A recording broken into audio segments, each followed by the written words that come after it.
Quand quelqu'un veut savoir des choses, c'est une priorité pour Ok, d'accord, d'accord. Tu es dans quel pays? Je suis au Cameroun. Au Cameroun, hein? Ouais, ok. Je suis au Cameroun, précisément. Oh, mon stylo. Oh, je vraiment beaucoup et j'aimerais vraiment connaître. D'accord, il n'y a pas de problème. Et surtout dans le Coran aussi. Mais comment tu as eu mon numéro? Bon, c'est une ancienne amie musulmane là qui m'a donné ça. Ah, d'accord, il n'y a pas de problème. Donc, mais elle se trouve en Allemagne maintenant là. Oui. D'accord. Donc c'est elle qui m'a donné le numéro. D'accord. Tu es catholique, c'est ça? Oui, je suis catholique. Je suis catholique. D'accord, il n'y a pas de problème. Ce n'est pas un problème que tu sois catholique ou pas, ce n'est pas un souci. D'accord. Tu dis que tu as des questions. Parce que la note vocale que tu m'as envoyée, bon, on va quoi? On va reprendre. Hein, on va reprendre. Qu'est-ce que tu veux savoir? Oui, premièrement, parce que particulièrement les églises en dehors du catholique, j'ai remarqué que nous, on fait le signe de croix. Je suis allé chez vous vers l'islam. Il y a un peu de comprendre pourquoi vous ne faites pas le signe de croix. Pourquoi vous ne commencez pas la prière avec le signe de croix. Alhamdulillah, Rabbil Alamin, wa salatu wa salam ala Rasulillah wa ala alihi wa sahbihi ajma'in. Wa salamu alaikum wa rahmatullahi wa barakatuh. Inna alhamdulillahi nahmaduhu wa nasta'inuhu wa nastaghfiruhu. ونعوذ بالله من شرور أنفسنا ومن سيئات أعمالنا من يهده الله فلا مضل له ومن يضلل فلن تجد له وليا مرشدا ونشهد أن لا إله إلا الله وأشهد أن محمدا عبده ورسوله أما بعد. Merci beaucoup mon frère. Pourquoi nous on ne fait pas le signe de croix? Parce qu'on ne croit pas à la croix. Voilà, nous ne croyons pas à la croix. La croix dans quel sens? On ne croit pas que Jésus-Christ soit mort pour nos péchés et puis on va faire le nom du Père, du Fils et du Saint-Esprit. Parce que le signe de croix, c'est de dire au nom du Père, du Fils et du Saint-Esprit. Et ce n'est pas biblique. Voilà. Au nom du Père, du Fils et du Saint-Esprit est biblique, mais Dieu le Père, Dieu le Fils, Dieu le Saint-Esprit n'est pas biblique. Ça, c'est un. Dans le Coran, Allah dit de ne pas dire trois. La Sainte Trinité, Allah nous interdit de dire ça même. Donc, puisque la Trinité n'est pas biblique et le signe de croix fait partie des signes, je peux dire, de la Trinité, Dieu le Père, Dieu le Fils, Dieu le Saint-Esprit, encore on fait au nom du Père, du Fils et du Saint-Esprit sur le signe de croix. Et ça symbolise quoi encore? Que Jésus-Christ, le Fils de Marie, est allé à la croix, il est mort pour vos péchés, etc. Donc, c'est des choses que nous n'avons pas ça dans nos croyances. Donc, voilà pourquoi on ne fait pas le signe de croix. Et le signe de croix, je n'ai pas encore vu ça dans la Bible où on a demandé de faire le signe de croix. Dans la Bible même, on n'a jamais demandé de faire le signe de croix. Donc, nous, on ne fait pas le signe de croix. Ok. Bon. En dehors de l'eau, j'aimerais aussi, puisque là, maintenant, chaque matin, nous prions, nous avons des prières matinales que nous faisons. Nous prions la Sainte Vierge Marie.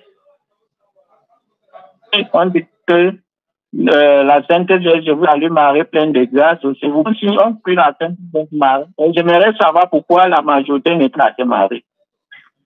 Pourquoi la majorité fait quoi? Je parle maintenant, puisque là, on a ce qu'on appelle la Sainte Vierge, que nous prions chaque matin. Et j'ai remarqué que certaines églises, y compris vous, les musulmans.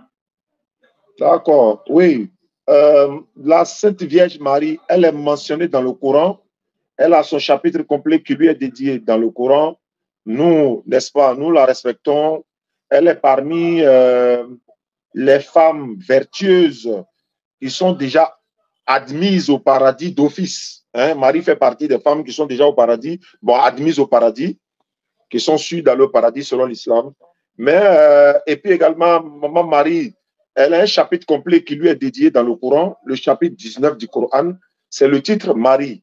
Maintenant, pourquoi nous ne faisons pas la prière de la Sainte Marie, c'est-à-dire Sainte Marie, Mère de Dieu, priez pour nous. pauvres pécheurs, maintenant et à l'heure de notre mort. Amen. Mais ce n'est pas biblique, ça c'est un. Et puis Jésus n'a jamais enseigné cela. Ce n'est pas un enseignement de Jésus ni de la Bible, donc on sait d'où ça vient. Mais nous, on est musulmans. Nous reconnaissons qu'il y a une divinité qui s'appelle Allah. Mohammed est le messager d'Allah, la paix de Dieu soit sur lui. Et nous reconnaissons tous les prophètes comme des véritables envoyés, y compris Jésus, Moïse, Abraham, tous les prophètes, la paix de Dieu soit sur eux. Et je répète encore, cette prière de la Vierge Marie, Sainte Marie, Mère de Dieu, ce n'est pas biblique.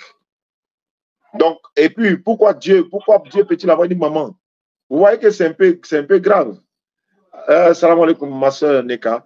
Donc, vous voyez que c'est un peu grave. Avoir une maman, quand vous dites, vous qui nous appelez du Cameroun, quand vous dites par exemple Sainte Marie, Mère de Dieu, ça ne vous fait pas peur quand vous dites Mère, la maman de Dieu? Moi, je ne vous juge pas, hein.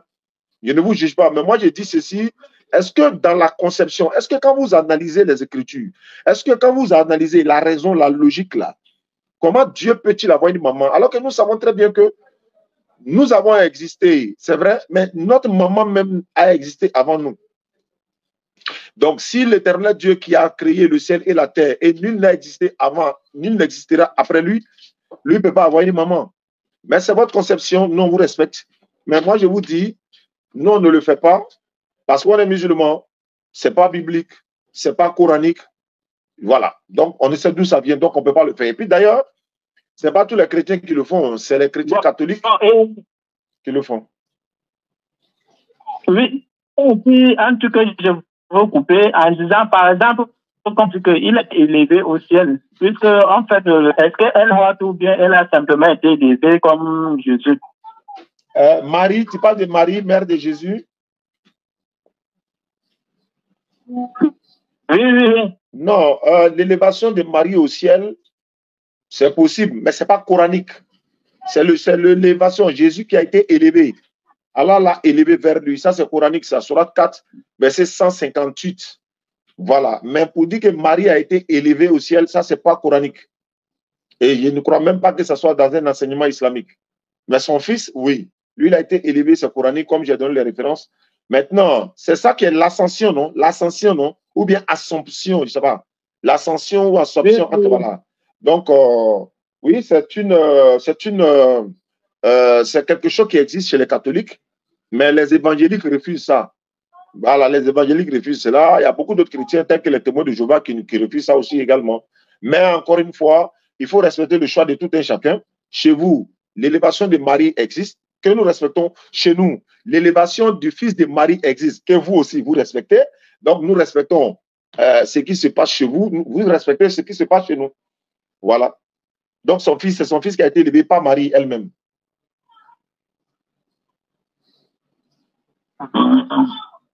Parce qu'il y a tellement, vous savez, j'ai vu un peu une vidéo là où vous êtes un peu en train de parler avec un chrétien là. Bon, lui, il vient avec le christianisme. Et vous êtes là avec, je pense, vos frères. Bon, il va prouver à tout le monde qu'il parle selon les Écritures.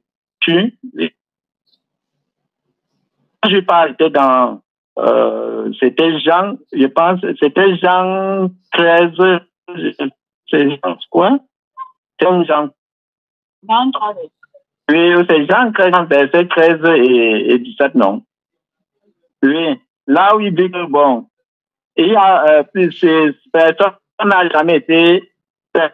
n'a jamais été élevé au ciel si ce n'est que Dieu, je pense, un truc comme ça.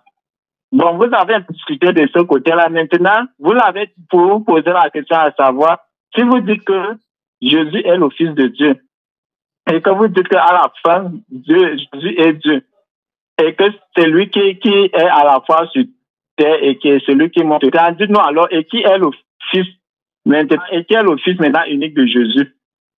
Donc, il y a des séries de questions comme ça que j'ai vu vous l'avez posées. Bon, je pense que c'est même là où ça s'est terminé. Okay. Donc, il y a tellement de choses que moi, je cherche à comprendre. Parce que je ne sais pas si pendant qu'on parle du Coran, vous êtes aussi inscrit dans la Bible, je ne sais pas. Oui, nous, on essaie de faire des recherches. Hein. Nous, on fait des recherches pour pouvoir édifier. ceux qui veulent comprendre les versets de la Bible qui sont cachés par certains hommes de Dieu, on vous cache beaucoup de choses. Donc, quand nous lisons la Bible, vous apprenez de nous, vous comprenez certaines choses. Et quand on donne les références, vous partez vérifier, vous trouvez que oui, ce que nous on a dit est vrai. Mais pourquoi chez nous, l'homme de Dieu ne nous a pas dit ça, alors que vous voyez, ça c'est un. Secondo, dans la Bible comme dans le Coran, d'abord, l'Éternel Dieu n'a pas de fils. Il n'a pas d'enfant, il n'a pas de fils, bibliquement et coraniquement. Mais pourquoi dans la Bible on dit fils de Dieu, fils de Dieu, fils de Dieu? Simplement, fils de Dieu veut dire serviteur de Dieu. Serviteur de Dieu. Sinon, l'Éternel n'a pas d'enfant parce que l'Éternel, lui, il est esprit. Un esprit n'a ni chair ni os. Alors que si vous dites que l'Éternel Dieu a un enfant, mais il va avoir un enfant, l'objectif c'est quoi? La Bible dit Dieu est esprit. Un esprit n'a ni chair ni os, alors qu'avoir un enfant, il faut être charnel. Ça, c'est un. Deuxièmement, voilà pourquoi il n'y a pas le terme fils de Dieu attribué à Allah dans ses attributs encore. Allah a un enfant. Non, ça fait Allah. Ça allait nous mettre dans les problèmes. Aujourd'hui, toi, tu n'arrives même pas à comprendre comment quelqu'un peut être fils de Dieu alors que l'éternel Dieu il n'est pas charnel. Donc, tu vois, ça allait nous mettre dans les mêmes problèmes-là. Maintenant, pour dire que personne n'est jamais monté au ciel, si celui qui est descendu du ciel, le Fils de l'homme qui est dans le ciel. Mais on dit que personne n'est jamais monté au ciel. Mais ce n'est pas vrai. Enoch est monté au ciel, Hébreux 11.5. Élie ou bien Élisée, dans 2 rois, ils sont montés dans le tourbillon. Comment on peut dire que personne n'est jamais monté au ciel? Dans la Bible, hein? Dans la Bible. Donc, ce n'est pas Jésus seul. Personne n'est jamais monté au ciel si ce n'est que celui qui est descendu du ciel. Oui, mais si c'est celui qui est descendu du ciel, là, l'ange Gabriel, là, lui, n'habite pas sur la terre. Il descend du ciel aussi. Bah, alors que lui n'est pas fils de Dieu. Donc, quand on dit personne n'est jamais monté au ciel, le Fils unique qui est dans le ciel est celui qui est descendu du ciel et le Fils de l'homme qui est dans le ciel. Bon, attends. Si personne n'est jamais monté au ciel, si ce n'est le Fils, mais nous disons non, il y a des gens qui sont montés au ciel. Donc, c'est une contradiction. Dans Hébreux 11, verset 5, Enoch est monté, a été élevé.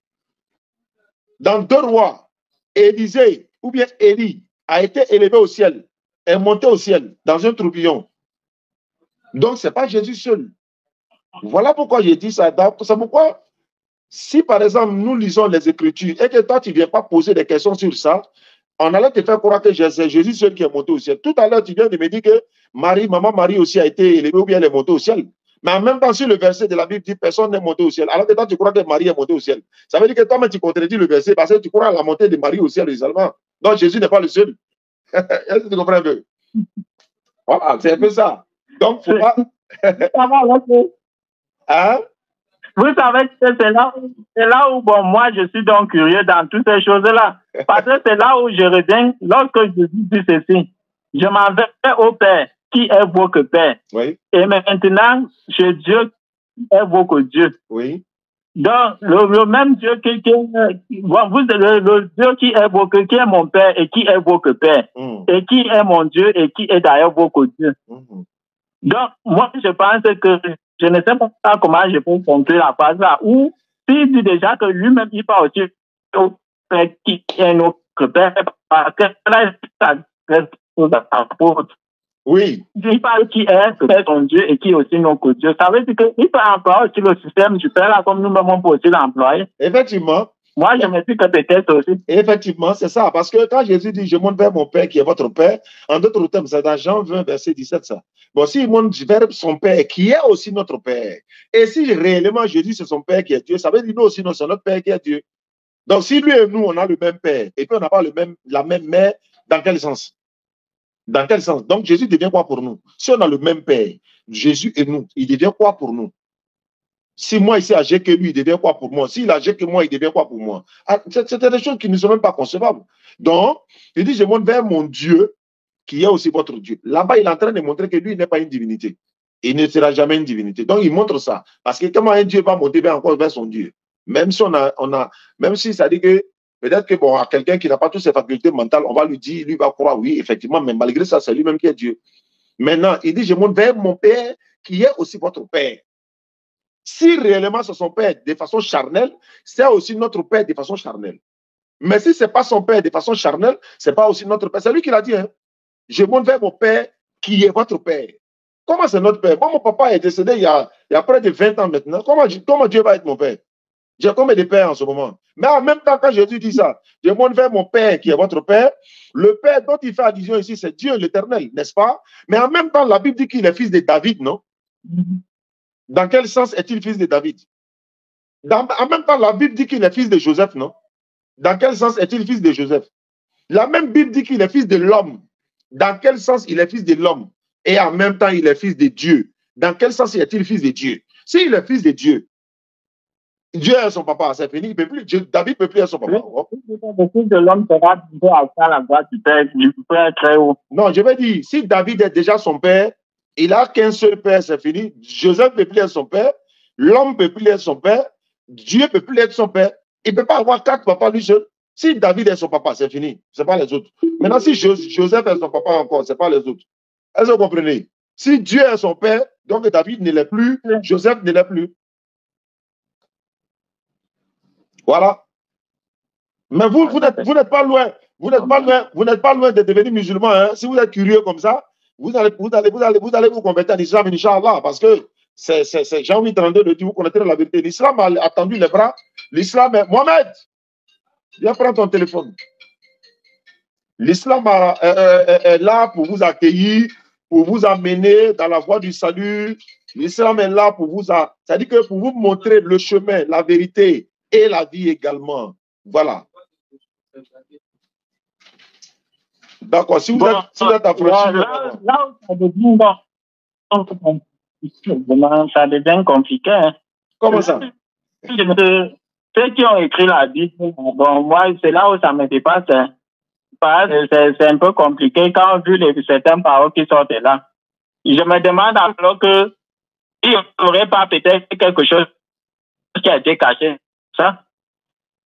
Oui, mais il y a beaucoup de choses qui sont cachées. Il y a beaucoup de choses qui sont dans la Bible, mais il vous faut le discernement pour comprendre.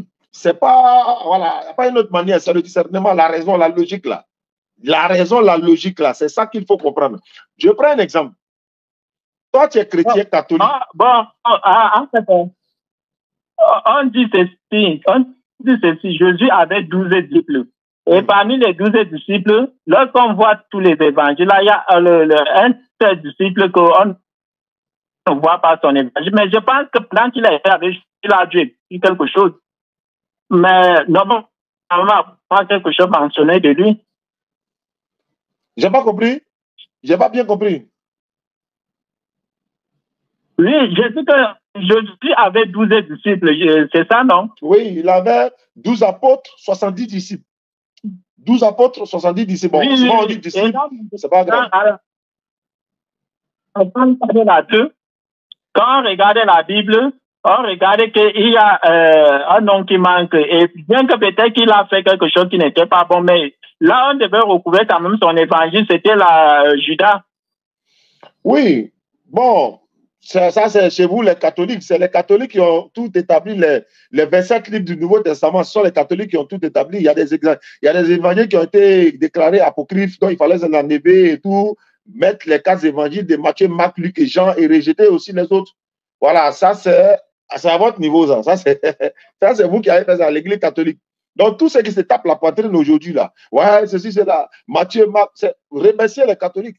C'est les catholiques qui nous ont donné toutes ces Bibles-là, voilà, qui ont composé tout. Mais en même temps, s'il n'y a pas l'évangile de Judas, alors que selon certaines recherches, on dit qu'il y a eu l'évangile de Judas. Il y a eu, certains même ont dit qu'il y a eu l'évangile de Barnabé. Voilà, on dit Barnabé était également là, lui, son enseignement ressemblait à l'islam, etc., etc. Donc, ça sont des choses que nous, on n'a même pas besoin de ça pour démontrer ce qu'on veut démontrer avec ce qu'on a aujourd'hui. C'est pourquoi, sur le cœur même de votre foi, c'est ça. Oui. C'est ça qui invoque plus ma curiosité parce que je connais qu'il y a eu tous ces disciples-là, mais quand à la fin d'un affaire, on ne voit pas les évangiles. Parce que je me souviens même que quand je fais un peu plus dans les recherches, il y avait encore, c'est le nom qui m'échappe, le nom de ce dernier qui échappe, c'est un truc comme ça. On dit qu'il a aussi écrit un livre, mais toutes ces choses-là ont été, je ne sais pas pourquoi, ça ont été cachées. Donc moi, c'est ça qui fait même ma curiosité jusqu'au voilà Voilà pourquoi il faut devenir musulman. Pourquoi? Parce que, regarde par exemple, le Coran là, nous avons un seul Coran dans le monde entier, un Coran qui est le texte arabe traduit en français, 114 sourates, 6236 versets. Le Coran est là, sans modification, sans rajout. Le Coran qu'on a en Côte d'Ivoire, c'est le même Coran qu'on a en Arabie Saoudite, en Angleterre, en Chine, c'est le même Coran. La même manière de lire le Coran ici, on la lit de la même manière en Chine, etc., etc. C'est vrai qu'on a plusieurs manières de lire le Coran dans des dialectes différents et tout ça. Ça dit que la manière de lire le Warsh, le Hafs, le Kaloum, etc., etc. Ça, c'est la manière de lire. Mais c'est le même Coran. C'est le même Coran. Le texte original, c'est en arabe et traduction française. Mais aujourd'hui, là, même la Bible catholique, là, c'est-à-dire la Bible Tob que vous utilisez, qui signifie traduction écuménique biblique. Mais moi, il y a une Bible Tob ici que j'ai l'habitude de présenter aux gens. Elle fait près de 82 livres. Elle est très volumineuse. Donc, elle fait près de 82 livres, alors que la Bible des protestants fait 66 livres. Est-ce que vous comprenez? Bon, celle-là, par exemple, là, il y a Tobie dedans, il y a des livres même qui ne sont même pas dans le Nouveau Testament. L'autre côté, il y a des livres qui sont ici là même que on n'a jamais même attendu même le nom, etc., etc. Donc, est-ce que vous comprenez? Voilà un peu ce qui fait que ça crée des problèmes à votre propre sein. Ce n'est pas nous qui amenons les problèmes, mais c'est vous-même, vous avez des problèmes. Il faut que vous réglez ça d'abord. Là, maintenant, si vous n'arrivez pas à régler, vous devenez musulman. J'ai dit, en islam, là, tout est clair. Le Coran est là. Tu ne veux pas lire en arabe, tu lis en français. La traduction est là. Tu vas prier, tu vas à l'adoration, tu fais la langue unique. Parce que, voilà, c'est le même Coran. Même quand tu pries, par exemple, en Côte d'Ivoire, dans une langue unique, là, en arabe, là, arrivant en Chine, au Cameroun, par exemple, là, les musulmans du Cameroun prient dans quelle langue? C'est en arabe, non? Oui. Mais en Côte d'Ivoire, on prie dans quelle langue? C'est en arabe. En Amérique, on prie dans quelle langue? C'est en arabe. Mais est-ce que si, par exemple, toi, tu viens en Côte d'Ivoire et que tu es catholique, s'il n'y a pas d'église catholique ici en Côte d'Ivoire, tu fais comment? Tu vas aller prier dans quelle église? Tu vas aller chez moi, témoin de Jéhovah, mais ils ne sont pas d'accord avec toi. Ils disent que Jésus n'est pas Dieu, c'est le Fils de Dieu. Tu vas aller chez les protestants, mais c'est eux qui ont protesté contre vous, catholiques, et puis ils sont sortis pour aller maintenant et créer leur église et tout ça. Mais si tu étais musulman et que tu arrives en Côte d'Ivoire, il suffit de savoir seulement que c'est une mosquée, c'est fini, tu rentres, tu fais ta prière. Tu fais tes ablutions, qu'il soit l'heure ou pas, à l'heure que tu arrives, puisque tu es en retard, par exemple, de l'heure de la prière, dès que tu arrives en Côte d'Ivoire, tu arrives, par exemple, à 17h, alors qu'on a déjà fait la prière de 13h et 16h, tu fais tes ablutions, tu rattrapes la première prière de 13h, ensuite tu fais la deuxième prière, et puis tu attends Maghrib, maintenant tu fais avec les gens, et puis c'est fini. Mais dans quelle mosquée? N'importe quelle mosquée. Mais quand toi, tu vas arriver à Côte d'Ivoire, tu vas forcément chercher l'église catholique. Quand tu vas vouloir ton pèlerinage là, on va t'accompagner à Yamoussoukro parce qu'il y a une basilique en Côte d'Ivoire ici. Voilà, à Yamoussoukro, il y a basilique ici. Tu peux faire ton pèlerinage là-bas. Voilà, mais parce que tu es catholique, il n'y a pas de problème. Mais nous, musulmans, nous sommes obligés d'aller où le Coran a été révélé, sur celui que ça a été révélé, là où il est né. Et c'est là-bas que la Mecque se trouve. Et c'est le lieu de pèlerinage. C'est Abraham, alayhi salatu wassalam, lui et son fils Ismaël qui ont bâti cette maison, qui ont reconstruit, même j'allais dire d'ailleurs. Parce qu'Allah dit, quand nous élevons les assises, hein, voilà, nous lui avons montré les lieux. Donc, voici un peu l'islam. Les gens essayent de dénaturer l'islam, mais Allah a été clair dans le Coran. Ils veulent éteindre la lumière d'Allah avec leur bouche. Les mensonges, les dénigrements. Mais malgré ça, Allah va parachever sa lumière. Toi, tu es catholique, mais tu sais très bien que là, au sein comment on appelle ça, toutes les dénominations de votre religion là, nous attendons, nous musulmans, nous attendons que vous nous expliquiez un peu, de la même manière que tu poses des questions, nous aussi on pose des questions, notre religion vient d'Allah. C'est Allah qui a donné le nom de notre religion, c'est lui qui a donné l'appeler musulman, c'est lui qui a donné le nom islam, le Coran également. Voilà. Voilà la réalité. Mohamed, va voir compteur, Coran coupé. On va continuer dans ça en attendant. Allô, tu es là? Avec ma Bible, parce que j'ai vraiment quelques trucs que je veux vous démontrer là-bas et que vous allez aussi voir s'il faut concrétiser ça ou pas. Donc, j'aurais besoin j'aurai la Bible à côté et je vais vous montrer un peu certaines choses que je veux voir si c'est possible chez vous ou pas. Avec plaisir, ça sera avec plaisir même. C'est ça, mais je veux, mais voilà pourquoi il t'a demandé si tu as ta Bible avec toi. D'accord. Voilà. Donc, je veux, ici, aujourd'hui, c'est quand? Bon, je vais choisir, c'est quel sujet je vais vous appeler. Okay. Je vais vous appeler quand je vais y aller, parce qu'il faut que quand je vous appelle que j'ai toutes ces choses-là devant moi. Comme ça, je vous appelle en vidéo, je vais vous montrer, vous allez voir comme ça, je vais vous poser vous allez voir, vous allez me dire si c'est ce qui n'est pas ou bien ce qui est. Donc, c'est comme ça. C'est bon. Hein? Partout. Ah, c'est partout. Ah, c'est coupé partout. Ok, il n'y a pas de souci. Je vais terminer alors. Non, il n'y a pas de problème, mon frère. Il n'y a pas de souci. Moi, je suis là. Hein. Voilà, si tu veux savoir des choses sur l'islam, nous sommes là pour vous, n'est-ce pas, répondre à vos questions sur l'islam et en dehors de l'islam. Vous continuez de regarder nos vidéos. Il n'y a aucun souci en cela et que, voilà, la vérité triomphe. Parce que Jean 8,32 l'a dit, hein, vous connaîtrez la vérité vous affranchira. Voici un peu. Voilà. Et si tu es affranchi, deviens musulman avant qu'il ne soit trop tard. Parce que si tu meurs dans ce que tu es dedans, là, il y a des questions qui te seront posées. Si on arrive au ciel et que tu t'en vas trouver que dans ce que tu étais est faux, mais comment tu fais? Si on arrive au ciel et que tu te rends compte que mais tu étais dans le faux sur terre, comment tu vas faire? C'est ça. Mais moi, je dirais à Dieu que j'étais ignorant. Non. Tu ne peux pas dire que tu étais ignorant. Voilà, je suis en train de te dire la vérité. Dieu va enregistrer ça. Ça, là, ça a été enregistré. L'Éternel va dire, mais attends, tu as regardé les vidéos de la DDN, non? Oui. Mais tu as appelé, non? Oui. Il t'a dit de devenir musulman sans contrainte, non? Oui. Pourquoi tu as refusé? Alors que tu savais très bien qu'il y avait la vérité dans ce qu'il disait. Mais pourquoi tu as refusé? On te dit la vérité, mais pourquoi tu refuses? Non, tu n'as plus d'argument. Voilà pourquoi Jésus a dit, au jour du jugement, il dit ceux qui vont lui dire Seigneur, Seigneur, ce n'est pas eux tous qui vont rentrer dans le royaume des cieux, mais celui-là seul qui fait la volonté de mon Père qui est dans les cieux. Il dit en ce jour-là, plusieurs me diront, Seigneur, on a baptisé en ton nom, on a chassé des démons en ton nom, on a guéri malade en ton nom, on a fait les miracles par ton nom. Jésus dit, je leur dirai ouvertement, je ne vous ai jamais connu, retirez-vous de moi, vous qui commettez l'iniquité. Mais il a été clair dans la Bible, c'est mentionné dans la Bible, non? Il dit, il va vous dire, vous ne connaissez pas. Mais tu es dedans encore. Parce que si tu deviens musulman aujourd'hui, peut-être que les gens diront, mais attends, ou bien tu vas avoir honte de ceux qui comment on appelle ça, tes amis diront, ah, donc tu es devenu musulman maintenant. Tu vois, ce que les gens diront là, beaucoup de mon père est devenu musulman à cause de ça. Qu'est-ce que les gens vont dire? Qu'est-ce que les voisins diront? Qu'est-ce que mes amis diront? Attends, chacun meurt pour son péché, non?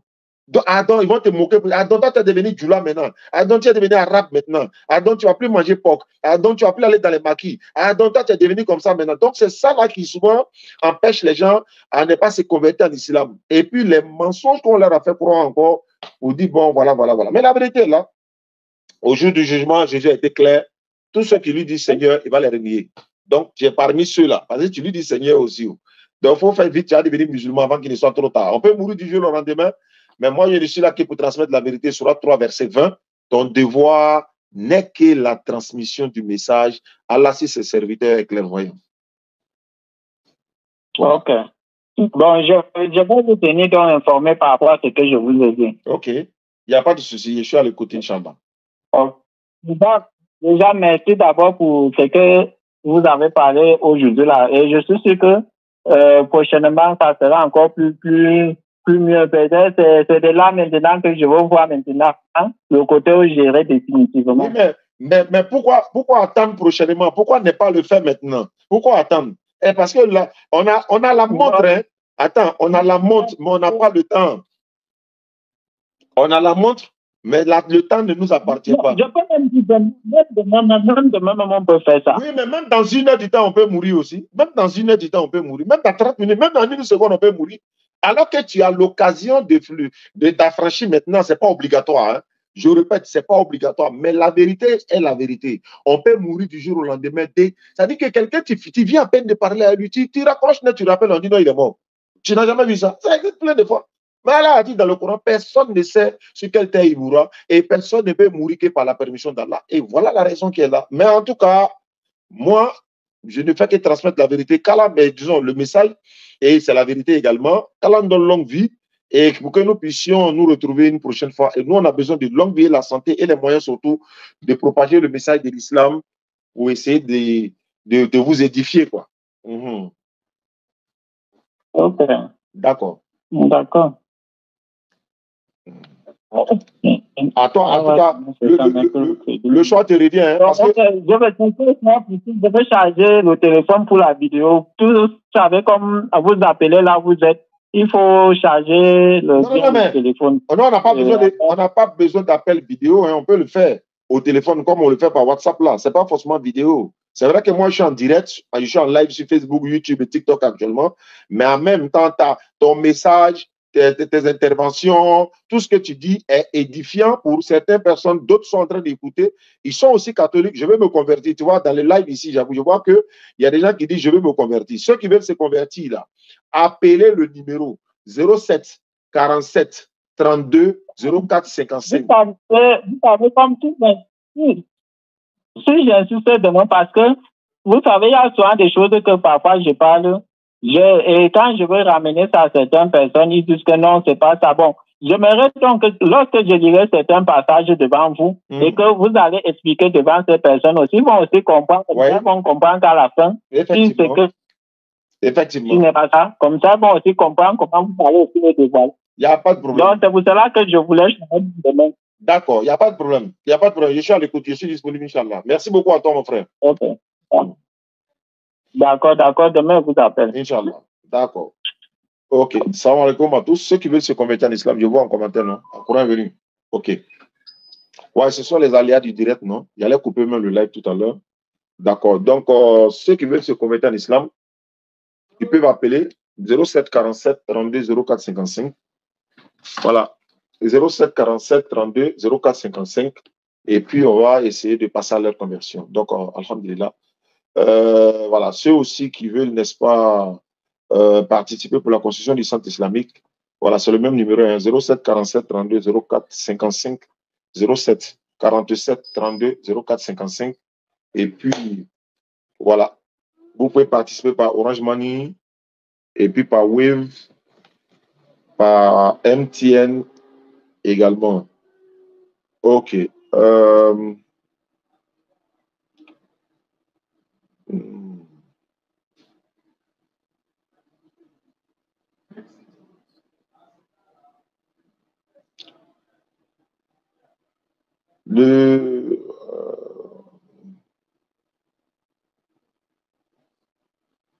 Qui il a essayé de m'appeler. Bon, moi, mais je rappelle. Celui qui a essayé de m'appeler n'a pas pu me joindre, je rappelle. Voilà. Ceux qui veulent se convertir, vous pouvez le faire. Vous pouvez appeler aussi, Inch'Allah. Je reçois. Allô? Vous pouvez appeler aussi. Je reçois. Oui, allô? Il faut couper le son à la maison d'abord. Il faut couper le son à la maison, s'il te plaît. Le live, là. Ok, oui, j'ai coupé. À qui est l'honneur? Je ne sais pas si je peux dire mon nom ou pas. D'accord, tu peux dire le nom, il n'y a pas de problème. Tu peux parler en anonymat, il n'y a pas de souci. Ok, moi j'appelle déjà, moi je suis musulmane déjà. D'accord. Et moi j'appelle parce que là j'ai un problème, je le traîne, ça fait beaucoup longtemps. Donc je ne sais pas comment y remédier. Voilà, moi j'appelle parce que ça fait un bout de temps, je n'arrive plus à prier, je ne sais pas pourquoi. Vous n'arrivez plus à prier par la paresse, par quoi? Par la déception, je ne sais pas, par quoi? Pourquoi? Franchement, je sais pas, je sais pas quoi vous répondre. Je me dis souvent par la paresse. En tout cas, j'ai pas de déception. J'ai toujours cette foi-là. Je sais toujours qu'il y a Dieu, il est avec moi, mais me lever et puis poser mon front au sol là, j'ai cette paresse-là, franchement. D'accord. En fait, on va dire quoi? Je sais pas comment dire, mais ça dit que c'est pas la paresse, mais la foi est en train de baisser, en fait. La foi baisse, alors que la foi, ça s'entretient. La foi de l'homme, ça s'entretient. Le fait que les gens regardent souvent nos vidéos, ils écoutent les imams, etc., ils sont en train de faire les entretiens de leur foi comme ça, parce que quoi, en écoutant les vidéos ou encore le rappel sur la mort, en sachant l'importance de la salat, en voyant comment on sera interrogé dans la tombe, en voyant des vidéos de la vie après la mort, de ce qui se passe, etc., etc. Donc, la prière est une obligation. Hein? Allah dit dans le Coran, la prière est une lourde obligation, mais pas pour ceux qui sont pour les humbles. Ça dit que les gens qui savent que ça, là, c'est un devoir pour moi, je dois le faire obligatoirement. Mais surtout pour la femme, c'est vrai que c'est une obligation, mais elle a des exceptions. C'est-à-dire que si elle est indisposée, elle ne prie pas, elle peut prier à la maison, parce qu'elle s'occupe de la famille. Il y a beaucoup de choses qui rentrent en ligne de compte. Et quand elle est indisposée, elle ne gêne pas, elle peut rattraper le jeûne après, alors que la prière, elle ne rattrape pas. Il y a beaucoup de choses. Donc, elle a beaucoup d'avantages dans ce sens-là. Maintenant, alors que quand on regarde se lever, aller dans nos activités, on a le courage de le faire. Se lever, aller encaisser notre crédit, on a le courage de le faire. Se lever, aller dans un rendez-vous personnel, amoureux, ou tout ça, on a le courage de le faire. Se lever, n'est-ce pas, aller boire un café au kiosque avec les amis, on a le courage de le faire. Se lever, aller regarder un match de football. En tout cas, tout ce qui est plaisir de ce bas monde, on a le courage de le faire. Pourquoi? Parce que le Satan aime ces genres de choses-là qu'on le fasse en fait. Il n'est pas dit tout ça là, c'est satanique. Il dit non. Le diable aime nous mettre dans des choses qui nous perdent le temps. Même si quelqu'un peut passer 1 heure, 2 heures, 3 heures du temps sur TikTok, sur Facebook, sur YouTube, mais il serait difficile de voir quelqu'un en train de passer 2 heures du temps, 3 heures du temps en train de lire le Coran. 10 minutes seulement, voilà, c'est peut-être insuffisant pour certains, etc., etc. Mais Allah nous pardonne, j'allais dire. Mais il faut qu'on fasse l'effort. Il n'y a pas de verset qui va nous encourager à aller prier. Non, il n'y a pas de zikr qui va nous encourager à aller faire la salat. C'est une obligation. Et puis d'ailleurs, le Coran dit, surat 51, 56, Allah dit, je n'ai créé les hommes et les génies rien que pour m'adorer. L'adoration, certes, ça fait par la prière, c'est l'adoration aussi, c'est l'adoration. Et puis encore les zikr également, les devoirs sacrés, tout ce qui peut ramener Allah dans la voie d'Allah, ça fait partie de l'adoration. Donc, ma soeur, il faut penser à la mort. Surtout, il faut penser à la mort. Il faut penser surtout que si on meurt, on va dévier, c'est-à-dire qu'on va rendre compte. Et puis, beaucoup de personnes sont découragées de l'islam parce qu'elle est difficile. Ça arrive où il y a la paresse de prier pour me lever à 5 h du matin, 4 h du matin, en tout cas pour jeûner. Il y a beaucoup de choses. L'islam, c'est pourquoi c'est la voie du paradis qui est difficile. La voie du paradis. Le prophète sallam dit, la vie ici-bas est une prison pour les mécréants.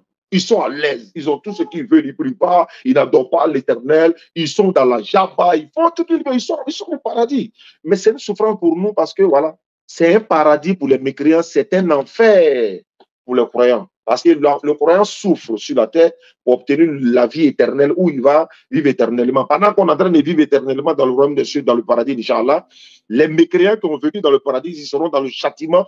Il n'y a pas de limite, quoi. Ils seront dedans éternellement. Parce qu'Allah dit, Finari jahannama khalidina fiya, abadan, abadan, radiyallahu anhu wa radu anhu, etc., etc. Donc, ma soeur, fais un effort. Oui. Il faut écouter les prédicateurs.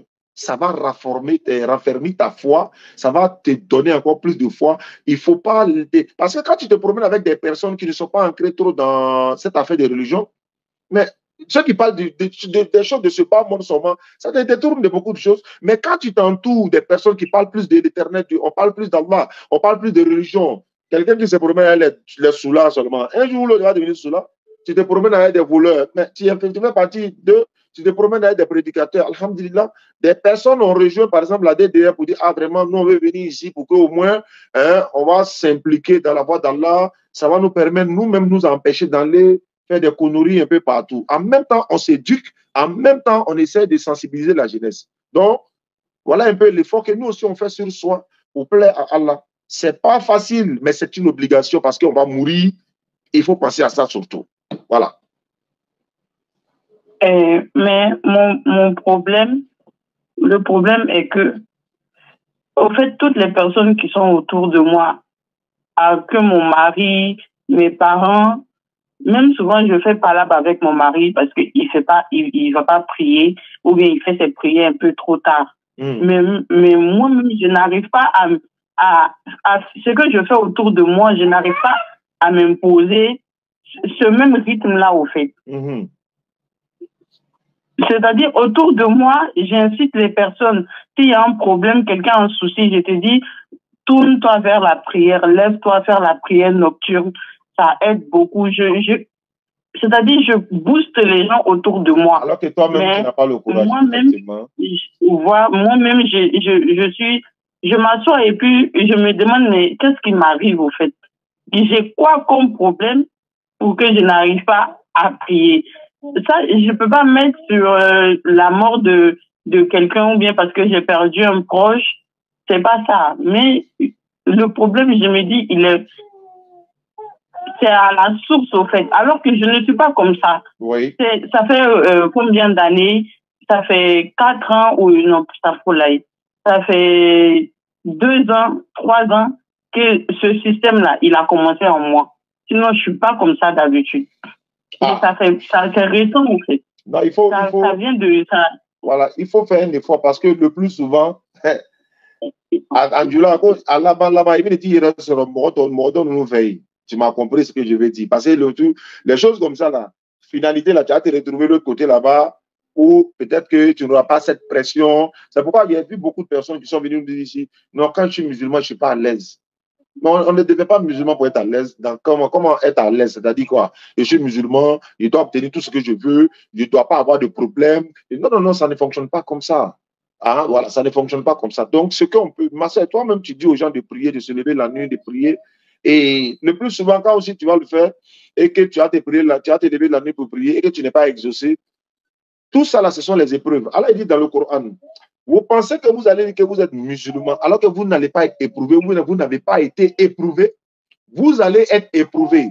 Vous allez subir des épreuves comme ceux qui ont subi des épreuves avant vous.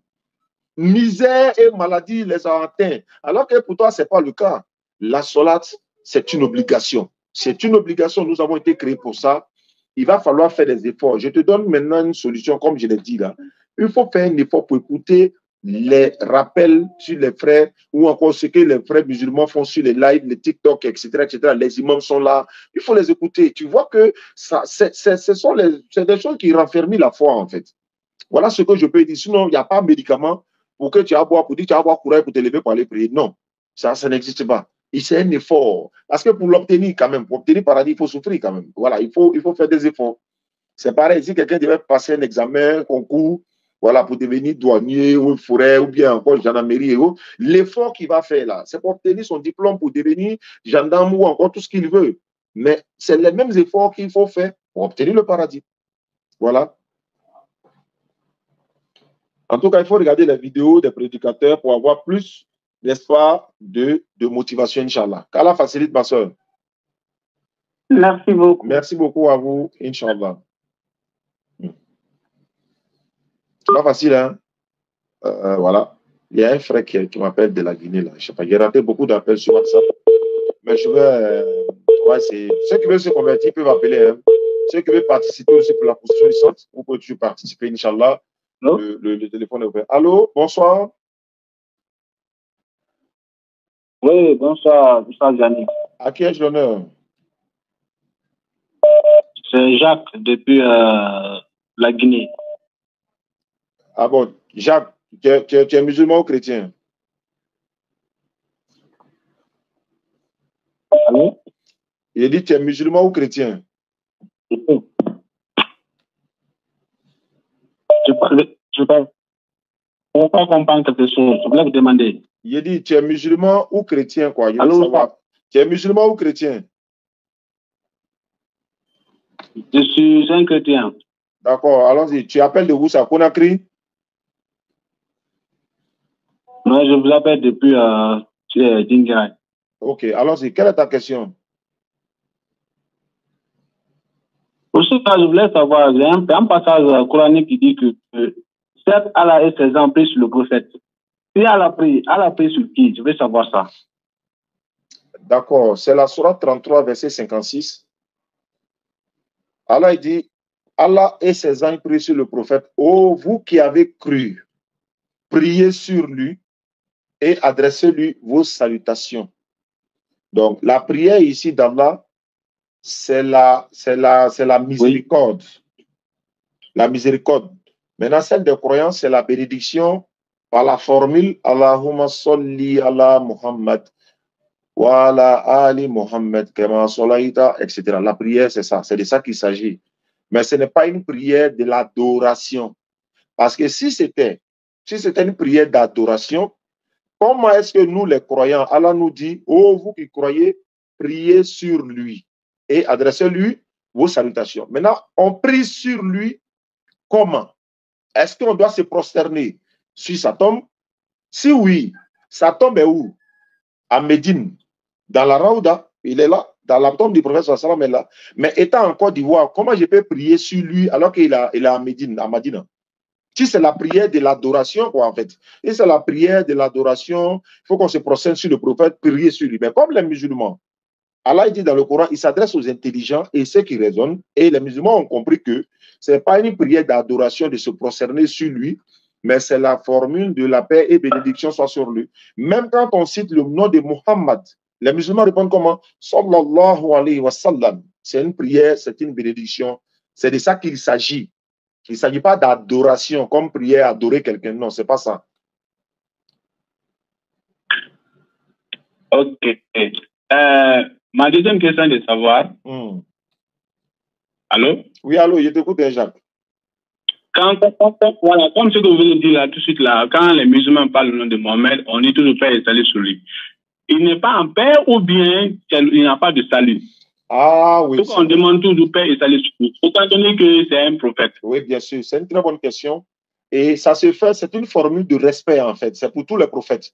Nous, on ne cite pas le nom d'un prophète sans dire alayhi salam, ou encore alayhi salatu wassalam, ou encore sallallahu alayhi wa sallam. Ça veut dire la paix et la bénédiction d'Allah soit sur lui. Ce n'est pas qu'il est dans le tourment, c'est quand il dit par exemple, si je veux dire par exemple le président actuel de la Guinée, comment il s'appelle?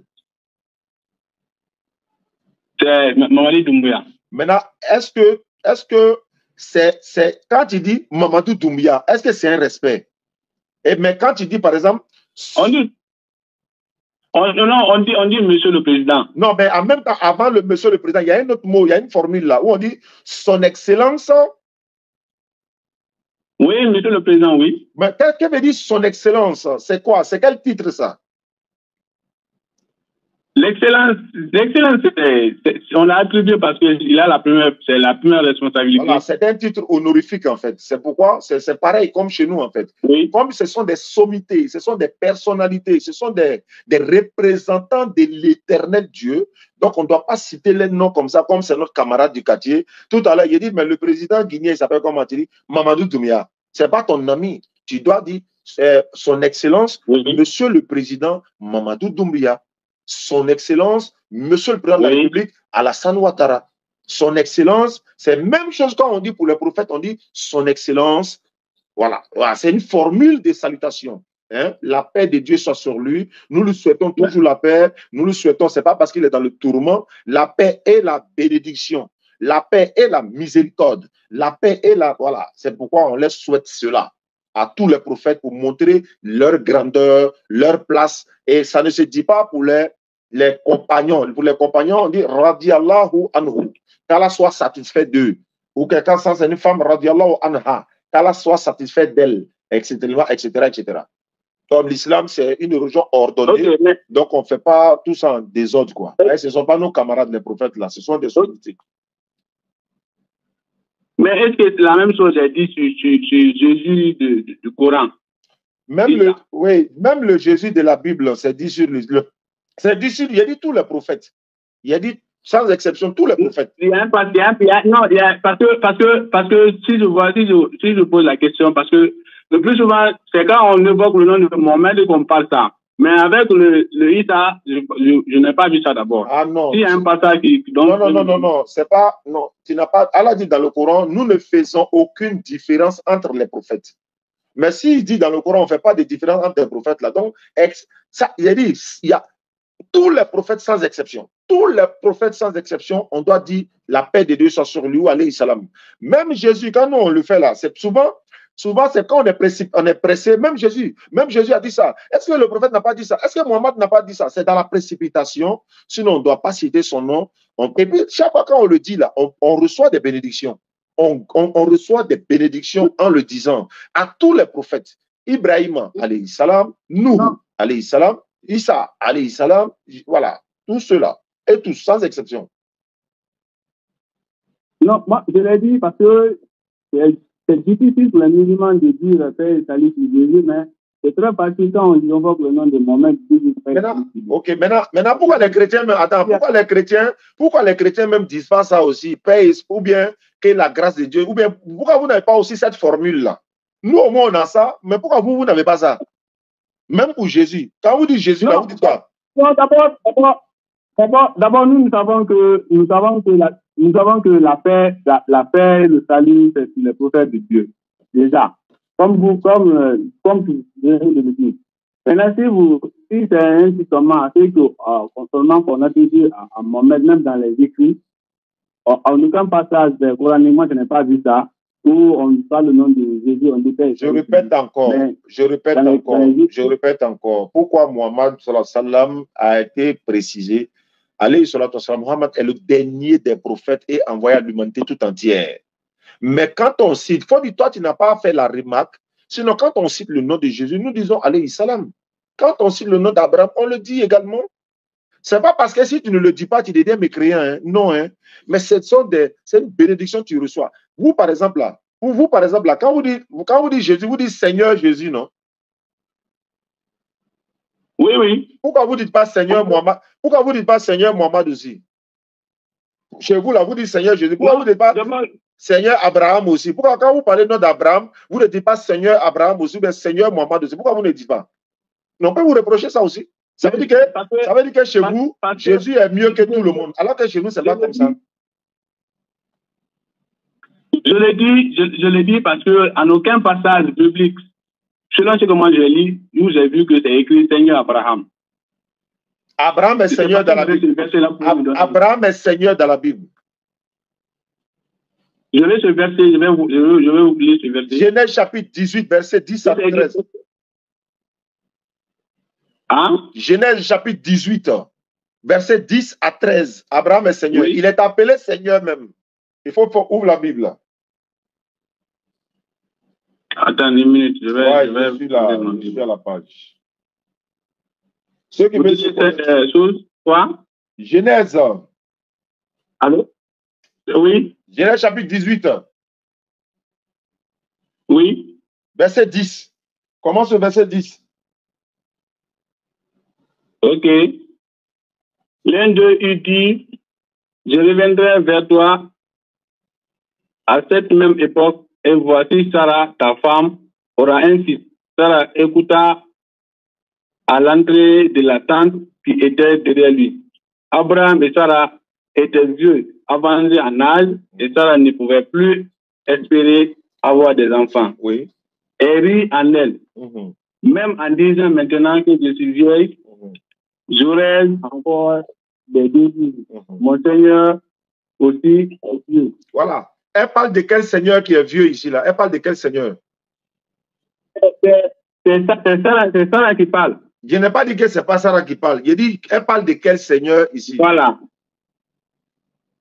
Elle parle d'Abraham. Elle l'a appelé comment? Elle appelle Abraham comment? Que mon Seigneur aussi est vieux. Donc, quand elle dit à Abraham Seigneur, là, ça veut dire quoi? Ah. Si dit Abraham son Seigneur. Oui, elle dit mon Seigneur aussi est vieux. Qu'est-ce que ça veut dire mon Seigneur? Quand elle dit Abraham, mon Seigneur. Non, c'est qu'il a qualifié Abraham son Seigneur. Il n'a pas dit c'est faux. Il a dit ça veut dire quoi? Elle a attribué le nom Seigneur à Abraham. Ça veut dire quoi? C'est elle qui a attribué le nom Seigneur. Il n'a pas dit que ce n'est pas elle qui a attribué. Allô? Il dit, quand elle dit Seigneur là veut dire quoi? En appelant Abraham Seigneur là, ça veut dire quoi? Seigneur, c'est un peu. J'ignore quand même le mot Seigneur. Là, j'ignore le mot. Il n'a pas compris. Tu as fait quoi? Tu fais quoi? Mot Seigneur, tu fais quoi? J'ai dit le mot Seigneur, là, j'ignore. Ça veut dire quoi? Je ne vais pas mentir. Ok, d'accord. Si tu ignores le mot Seigneur, je vais te donner encore dans même Genèse là encore. Oui. Allons dans Genèse chapitre... On peut aller? Oui, je vous écoute. Oui. Genèse 24, verset 65. Genèse 24, verset 65. Voilà. Oui. Est-ce que tu peux lire? Elle dit aux serviteurs, oui, elle dit aux serviteurs, qui est cet homme qui vient dans les temps de notre rencontre? Allô? À notre rencontre. Allô? Oui. Attends, tu peux commencer au verset 60? Oui. On peut commencer au verset 60? Ok, oui, je suis au verset 60. Allons-y. Il bénit Rebecca et lui dit, ô notre sœur, puisses-tu devenir des milliers de miracles et que ta postérité possède la parole de ses ennemis. Rebecca s'éleva avec ses servantes. Elles montèrent sur les chameaux et suivent l'homme. Et le serviteur l'amena Rebecca et partit. Cependant, Isaac était revenu depuis de l'ex-roi et il habitait dans un pays du Midi. Un soir qu'Isaac était sorti pour méditer dans les champs, il leva les yeux et regarda, et voici les chameaux arrivèrent. Rebecca leva aussi les yeux et dit, Isaac est descendu de son chameau. Elle dit au serviteur, qui est cet homme qui vit dans les champs? Qui vient? Qui est cet homme qui vient? Pas qui vit, qui vient. Oui, qui vient, oui. Il vient dans les champs à notre rencontre. Et le serviteur répondit, c'est mon Seigneur. Alors, elle prit son voile et se couvrit. Voilà. Donc, le serviteur a vu qui venir, et puis le serviteur a dit, c'est mon Seigneur qui est en train de venir. Rebecca a entendu que c'est mon Seigneur qui vient. Elle a pris son voile en même temps, elle a fermé sa tête en même temps. Okay. Maintenant, je veux savoir, c'est quel Seigneur qui venait et puis elle a pris son voile pour fermer sa tête là? C'est quel Seigneur? Ok, non, avant d'abord de répondre à le mot Seigneur aussi quoi pour... Merci beaucoup, c'est une très bonne question. Le mot Seigneur là, c'est un titre honorifique. On parlait tout à l'heure de Mohammed sallallahu alayhi wa sallam. Pourquoi on dit sallallahu alayhi wa sallam, pourquoi on dit la paix de Dieu soit sur lui, c'est à peu près la même chose. Le mot Seigneur, quand c'est attribué à un homme, c'est un titre honorifique. En Côte d'Ivoire, il y a des seigneurs ici. Il y a eu Monseigneur Bernard Agré, il était de l'église catholique. Il y a Monseigneur Coutouan Jean-Baptiste, on l'appelle Monseigneur. Mais le titre Seigneur, c'est un titre honorifique. De la même manière, quand on dit à un prophète, sallallahu alayhi wa sallam, même Genèse 24, verset 12 également. Donc, quand on dit sallallahu alayhi wa sallam, c'est un titre honorifique.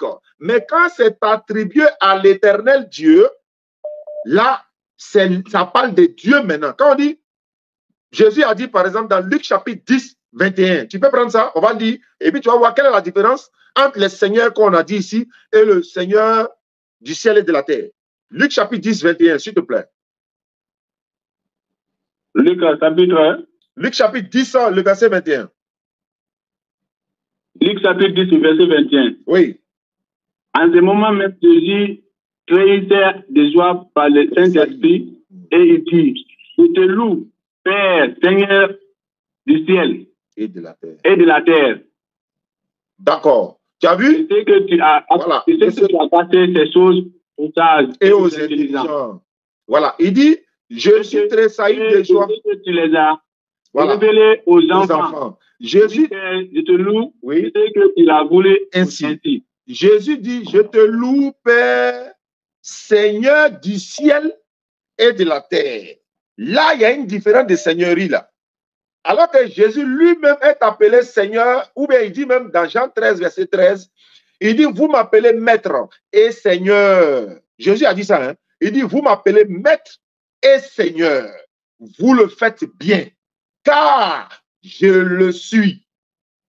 Mais là encore, on l'appelle Maître et Seigneur. Là. Ça ne veut pas dire qu'il est Dieu. Hein. Il n'est pas une seigneurie de l'honorant, c'est-à-dire l'honorer en fait. C'est un titre honorifique. Voilà pourquoi Jésus dit ici, il a précisé, je te loue, Père. S'il avait dit Seigneur simplement, on va dire non, mais il y a un problème. Il dit Seigneur du ciel et de la terre. Et là, il s'adresse à Dieu.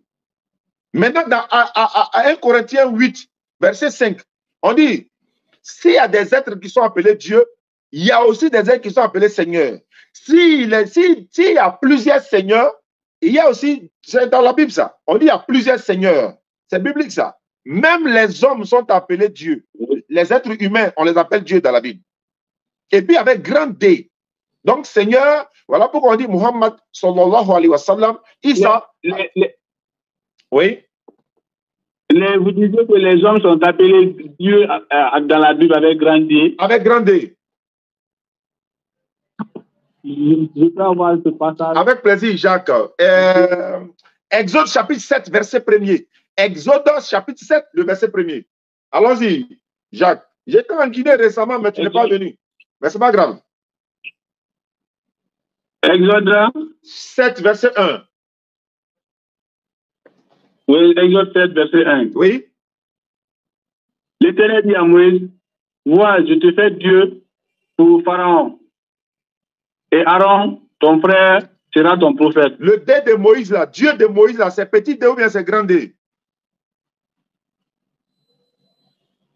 C'est grand D. Quand quelqu'un est appelé Dieu avec grand D, ça veut dire quoi? En français, ça veut dire quoi?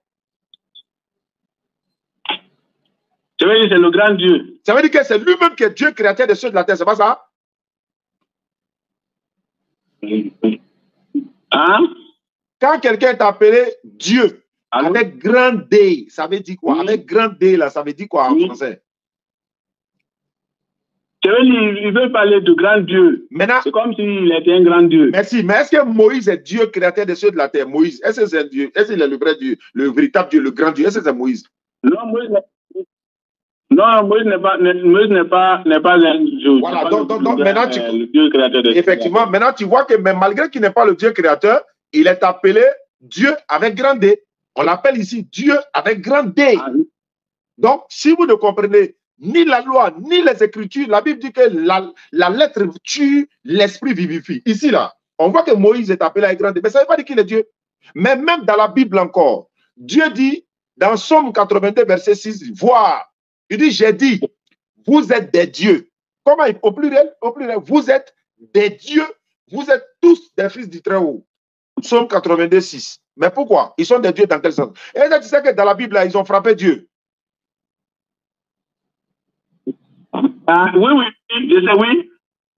Adam, tu sais? Oui, je sais. Parce que je sais que Job a combattu avec Dieu. Non, c'est pas Job. C'est qui dans la Bible? C'est pas Job. C'est pas Job. Il faut rectifier. C'est pas Job.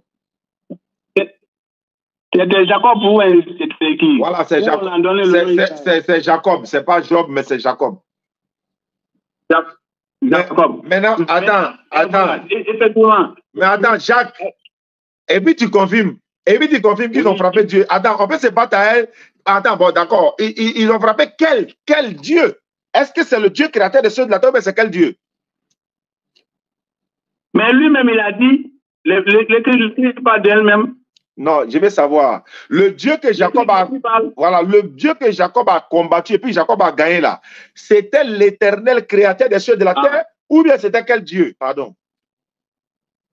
Voilà. Si vous connaissez le verset, je voudrais que vous me montrez le verset. On va lire ensemble. Parce que c'est ce qui est écrit, mais je maîtrise le verset en question. Oui, Genèse 32.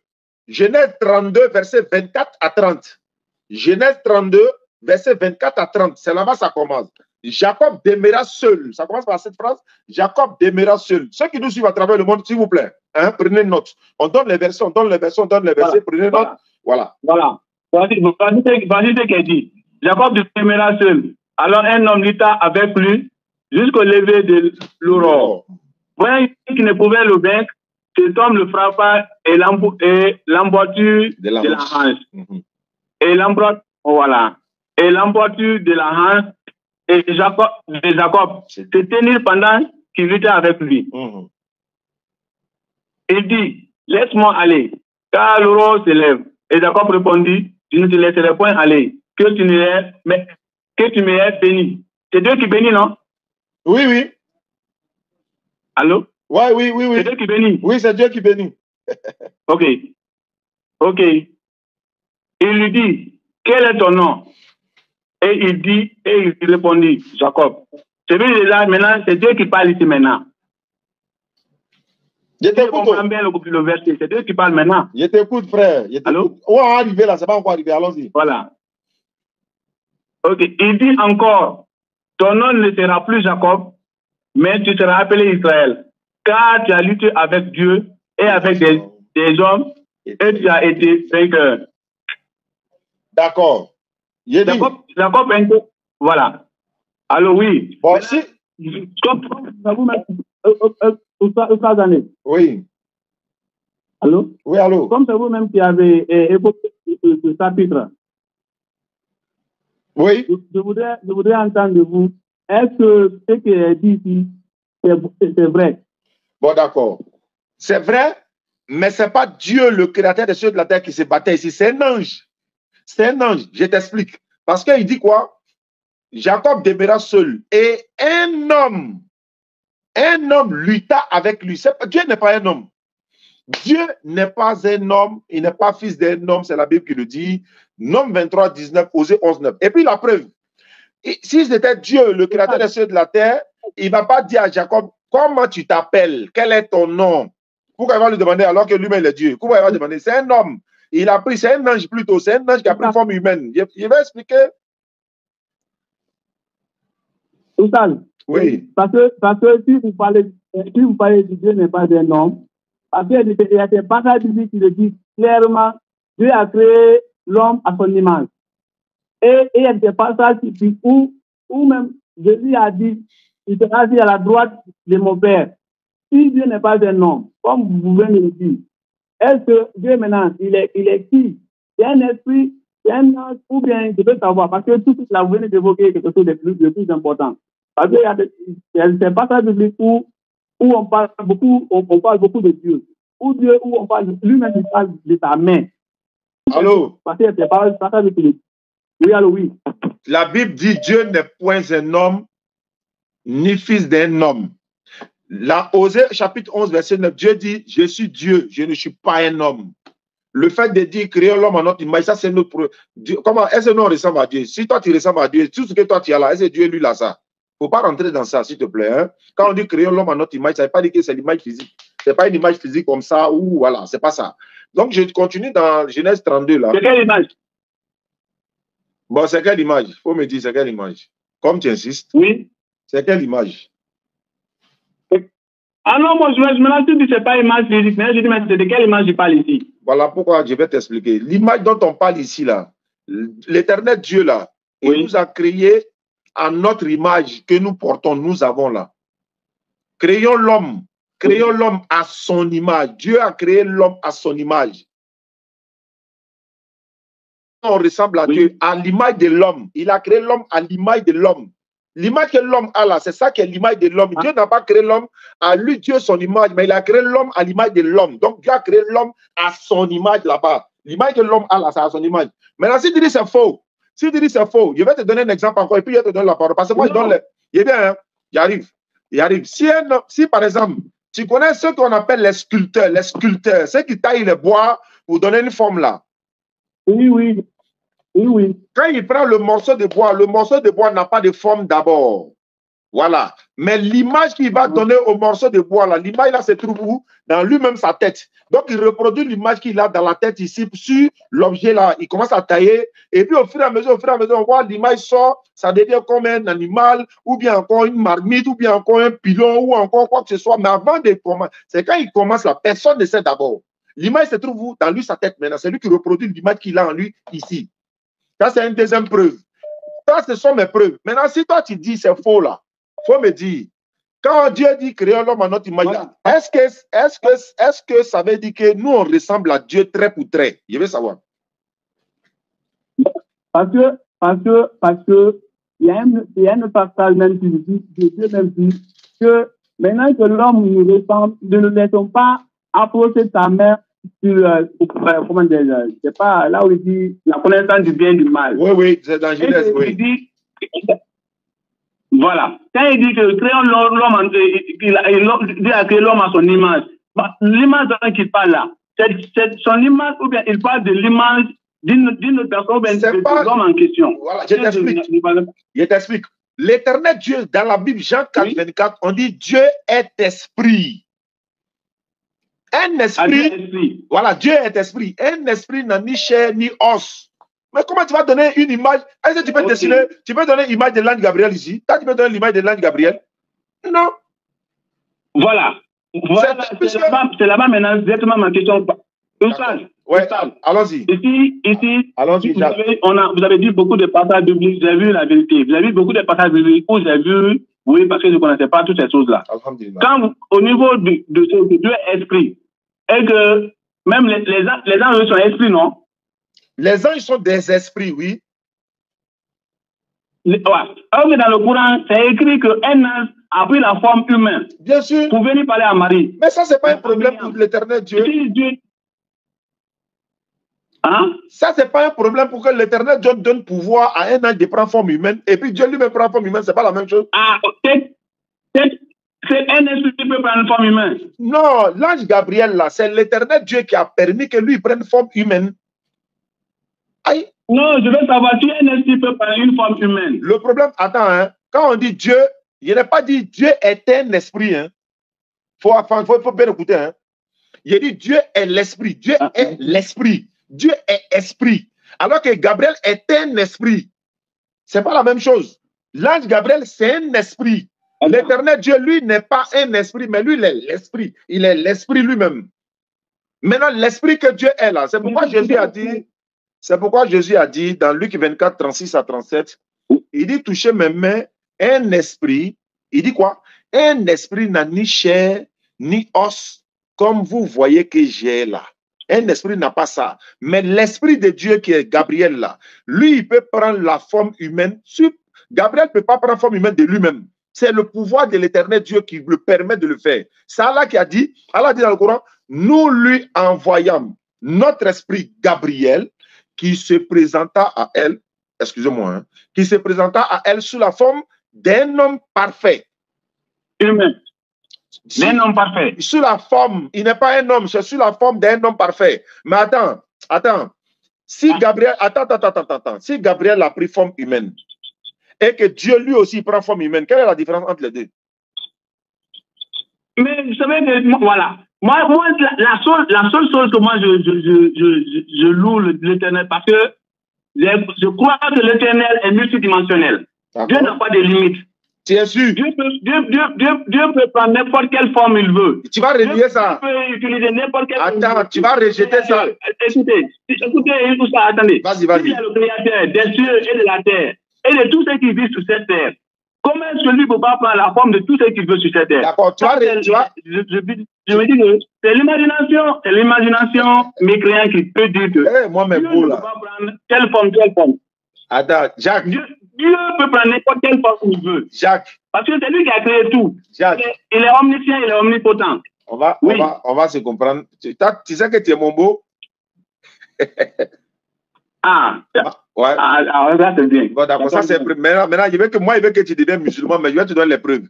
Tu as dit que Dieu peut prendre, il peut faire n'importe quoi, n'importe quelle chose, Dieu il peut faire, il est sans limite. Je vais te poser une question. Faut pas renier, hein. La question là, c'est lourde, hein. Mais je vais savoir, comme Dieu peut tout faire, comme Dieu peut tout faire, il est sans limite là. Est-ce que Dieu peut devenir Satan? Oui.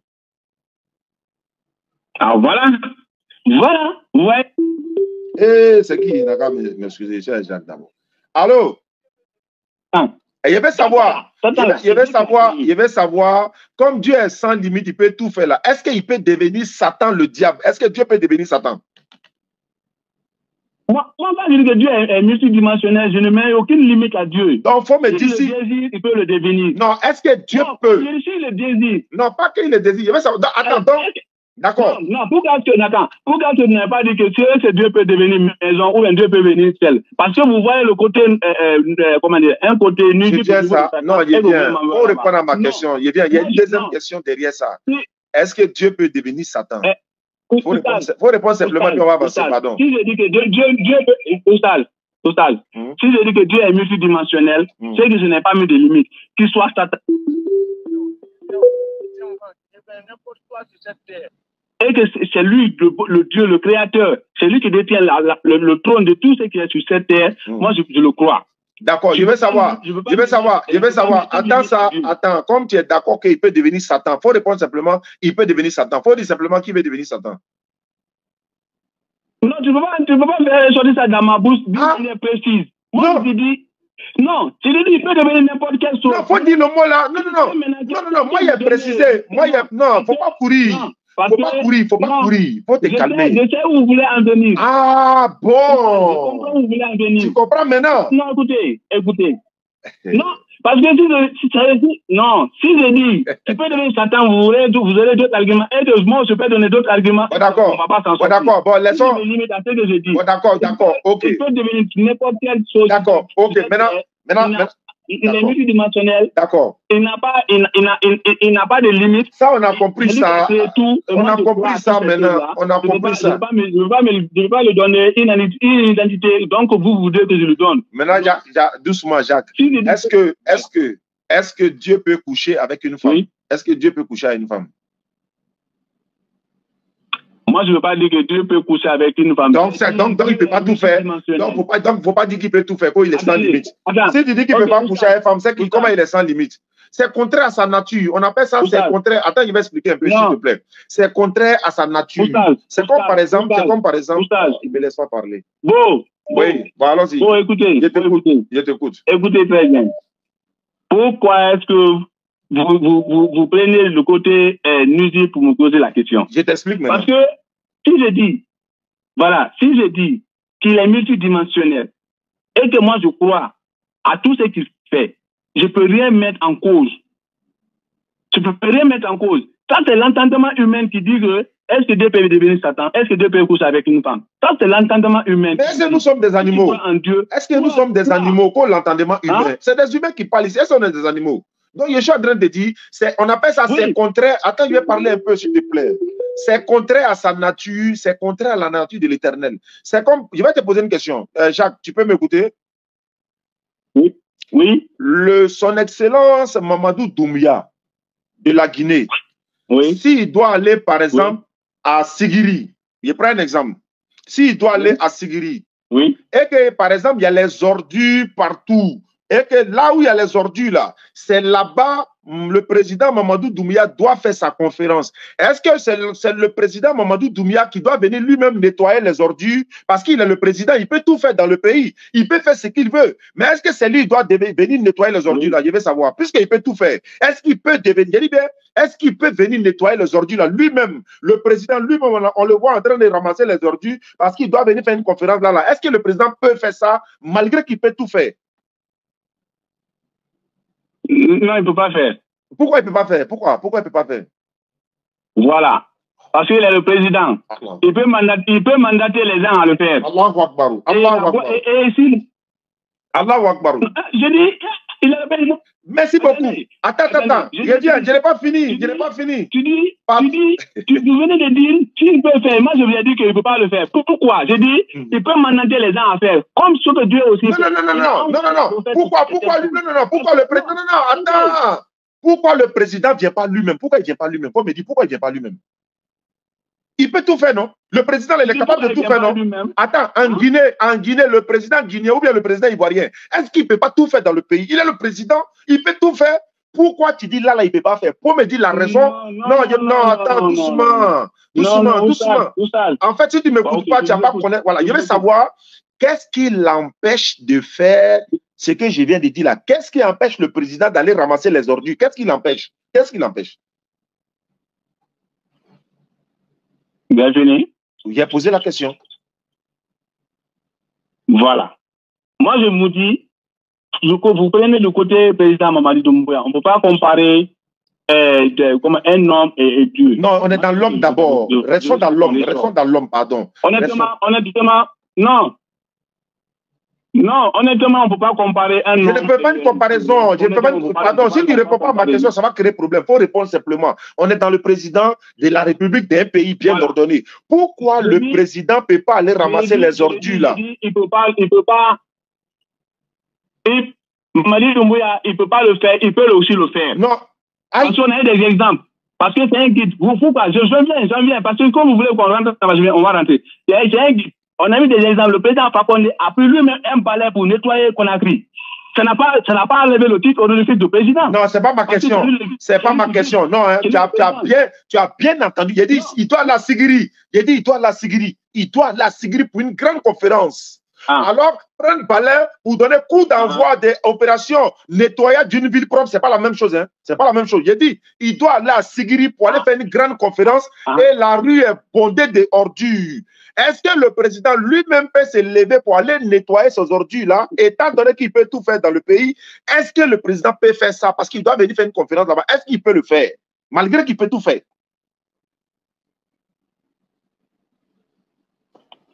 Non, il ne peut pas le faire. Pourquoi? La raison, c'est quoi? Je veux savoir la raison. La raison, c'est quoi? Pourquoi il ne peut pas le faire? Je veux connaître maintenant la raison. Pourquoi? Parce qu'il est président. Il ne peut pas le faire. Parce qu'il est président. Oui, il est président, mais qu'est-ce qui l'empêche de le faire? C'est son pouvoir, là. C'est son pouvoir qui l'empêche de faire. Mais est-ce que le président ne peut pas tout faire? Est-ce que le président ne peut pas tout faire? Non. Moi, je vais vous dire maintenant, c'est ce que je voulais vous dire. J'ai dit, le président ne veut pas tout faire. Pourquoi? Attends. Dans le pays, là, il faut me montrer quelque chose que le président ne peut pas faire. Il faut me montrer. Dans le pays, il ne peut pas faire quoi? Il faut me montrer une chose qu'il ne peut pas faire dans le pays. Voilà. Mais vous savez, quand on rentre dans le stade, on va. Il faut me montrer qu'est-ce que le président ne peut pas faire dans un pays. Si le président dit demain, si le président dit demain c'est férié, qui va s'opposer? Si le président dit demain c'est férié, qui va s'opposer? Si le président dit demain c'est férié, personne ne va s'opposer. Si le président dit demain il y a couvre-feu toute la nuit, si il dit, attends, il bien, si le président dit il y a couvre-feu pendant 1 mois, qui va s'opposer? Personne ne va s'opposer. Maintenant, il faut me montrer quelque chose que le président ne peut pas faire dans le pays. Il faut me montrer. C'est quoi il ne peut pas faire? Voilà. Le président ne peut pas, le président ne peut pas mettre tout le... Il peut pas faire quoi? J'ai pas compris. J'ai pas compris. Le président ne peut pas empêcher même les enfants d'aller à l'école. J'ai pas compris. Alors, doucement. Je n'ai pas entendu. Il faut reprendre, pardon. Je dis, le président ne peut pas empêcher les enfants d'aller à l'école. Le président ne peut pas dire qu'aujourd'hui, il n'y a pas mangé. Attends, si le président dit, mais tu racontes quoi là? Si le président dit, demain, tous les établissements soient fermés. Attends, si demain, il dit tous les établissements soient fermés, qui va les ouvrir? Quoi, il ne peut pas dire les enfants ne vont pas aller à l'école? S'il dit personne ne va à l'école demain, il n'y a personne qui va à l'école. Comme tu es mon beau, bon, on va essayer d'avancer parce qu'il est presque l'heure de la prière. Allô, Jacques? Allô? Il est presque l'heure de la prière. On va essayer de développer un peu. Et je vais te donner 2 minutes. Tu vas répondre et tu vas conclure. Et puis moi, je vais conclure. Mais avant de te donner les 2 minutes pour conclure, je voulais dire ceci. Si tu vois que nous disons le président de la République, on prend l'exemple du président de la République. Le président de la République a le pouvoir de tout faire dans un pays. Il peut tout faire. Il peut dire il n'y a pas de vol demain. Il peut dire il n'y a pas ceci. Laisse-moi parler d'abord. Après, tu vas parler. Voilà. Il peut dire, par exemple, demain, il peut décider d'augmenter le salaire des fonctionnaires. Il peut décider de diminuer. Il peut décider de dire on augmente les tarifs de transport, on augmente le carburant. Il peut décider. Mais il veut dire quoi? Mais il y a des choses qui sont contraires à son pouvoir. Est-ce qu'un président de la République va se promener au marché lui seul comme ça, sans garde de corps, il est nu, il a porté culotte, il va se promener dans le marché comme ça? Est-ce que le président peut le faire? Non, il ne peut pas le faire. Toi-même, tu viens de dire tout à l'heure que le président ne peut pas aller nettoyer les ordures là parce qu'il a délégué des gens pour ça. C'est pareil. L'Éternel Dieu ne vient pas sur terre parce qu'il a délégué des gens pour ça. Qui sont ces gens-là? C'est les prophètes, c'est les messagers, c'est les personnes qu'il a désignées lui-même pour venir transmettre son message. Donc lui-même va venir sur la terre. Pourquoi? La Bible dit quoi? Dieu habiterait réellement sur la terre avec les hommes. La terre, le ciel ne peut pas le contenir. À plus forte raison de cette maison que j'ai bâtie. Quoi? Dieu va habiter réellement sur la terre? Ça, c'est un premier point. Ça, dans 2 Chroniques, ça, je crois, 1 Chronique 6 ou 2 Chroniques. Et puis encore, dans Ésaïe 29, verset 16, la Bible dit, quelle perversité est la vôtre? Le potier doit-il être considéré comme de l'argile? Comment vous voulez considérer Dieu à l'homme, pour comparer Dieu à l'homme? C'est la Bible qui dit que c'est une perversité, c'est pas moi. Ésaïe 29, verset 16. Comment vous pouvez comparer l'Éternel Dieu, le potier, à l'argile? Et puis l'argile va dire non, le potier n'est pas intelligent, c'est pas lui qui m'a fait. Pourquoi vous comparez le potier? Est-ce que le potier peut-il être considéré comme de l'argile? C'est la Bible qui te parle de ça, mon frère Jacques. Pour terminer, et puis pourquoi je te donne la parole, attends, je vais finir. L'Éternel Dieu, il ne vient pas sur terre, il envoie ses représentants qui viennent parler de sa part. C'est pourquoi dans Luc chapitre 7, verset 16, quand Jésus a ressuscité le mort, la foule a dit, un grand prophète est apparu parmi nous et Dieu a visité son peuple. Dieu ne visite son peuple par quoi? Par le prophète. Pourquoi c'est Jésus qui fait un miracle? Et puis on dit, Dieu a visité son peuple. Mais Dieu n'est pas venu. Mais qui est venu? C'est le prophète qui? Jésus. C'est parce que Jésus a ressuscité mort. La foule dit, Dieu a visité son peuple. Et un grand prophète est apparu parmi nous. Luc chapitre 7, le verset 16. Il y a des choses qui sont contraires à la nature de l'Éternel Dieu. Il ne devient pas un homme. Dieu ne mange pas. Toi, tu dis Dieu est sans limite. En même temps, tu dis qu'il ne peut pas tout faire. Maintenant, il ne mange pas. Il ne devient pas Satan. Il ne peut pas coucher avec une femme. Il ne peut pas se contredire. Dieu ne ment pas. Il va, Dieu va arrêter. C'est contraire à sa nature. Donc, tu as 2 minutes, Jacques, pour terminer. Bismillah. Tu as 2 minutes. Ok. Oustage. Tout ce que vous venez de dire, j'ai entendu. Mais d'abord, je vais lever seulement un seul point. Parce que si vous disiez que il y a certains qui sont contre, comme vous avez donné pour le président Mamadi Doumbouya, qui délègue les gens pour aller nettoyer, mais toute la gloire là va le revenir. Parce que c'est lui qui a délégué. C'est ce que je vais vous dire. Tout ce qui se passe sur cette terre, Dieu a déjà tout prescrit, tout est déjà écrit. Que ça soit le bien ou bien le mal, il y a déjà tout écrit. Parce que on dit, tout ce que nous faisons, c'est déjà écrit depuis les cieux. Personne ne va échapper à son destin. C'est de dire que tout ce que nous faisons, la gloire va revenir à Dieu. Alors on peut pas dire qu'aujourd'hui que non, Dieu il a des limites, il a des choses. Non. Parce que nous, c'est pourquoi je commence à dire, c'est l'entendement humain. Si nous disons que ce qui s'est fait, alors qu'est-ce qui peut se faire dans ce monde-là et que c'est pas Dieu qui l'a fait? Tout ce qui se fait sur cette terre, c'est Dieu qui le fait. Parce que en tant que croyant, c'est pourquoi on dit croyant. Il faut croire à tout les œuvres de Dieu, que ce soit le bien et le mal. Parce que le mal, c'est Dieu qui a créé le mal. Parce que maintenant, si on met la barrière pour dire que non, tout ce qui se fait sur cette terre, mais c'est lui qui a la base de cette création, c'est lui qui a la base. Actuellement, on peut pas, par exemple, quand on prend, actuellement, le procès est en train de se faire en Guinée. Mais on dit que le président a dit il est impliqué, mais il n'a jamais pris une arme pour aller tirer sur un citoyen. Mais pourquoi il est à la barre? Parce qu'il est celui qui est le président, il est responsable. Il a une responsabilité morale qui est là. Ce qui veut dire qu'il ne faudrait pas qu'on mette Dieu d'une manière à une place que nous-mêmes, nous, êtres humains, nous condamnons. Parce qu'on dit qu'un mal se fait, on dit c'est Dieu. Le bien se fait, on dit c'est Dieu. Alors, le mal là, nous tous nous savons que le mal, c'est Satan. Mais on lui donne toute la gloire. Parce que nous disons que c'est lui qui a créé Satan. Pourquoi on lui donne toute la gloire? C'est pourquoi même la mort dont Dieu nous a prescrit, qui sera un examen que personne ne va échouer. Tout ça là, on attribue tout ça à Dieu. Mais on ne peut pas me dire bon, que c'est contraire à sa nature. Rien n'est contraire à la nature de Dieu pour dire que c'est ça, c'est ça. Tout ce que l'homme fait, c'est écrit, c'est Dieu qui guide les hommes. C'est lui qui guide les hommes. Tout ce que guider ton enfant. Comme ton temps arrivé, voilà pourquoi j'interviens. Tu dis tout ce que l'homme fait, c'est Dieu qui est à la base.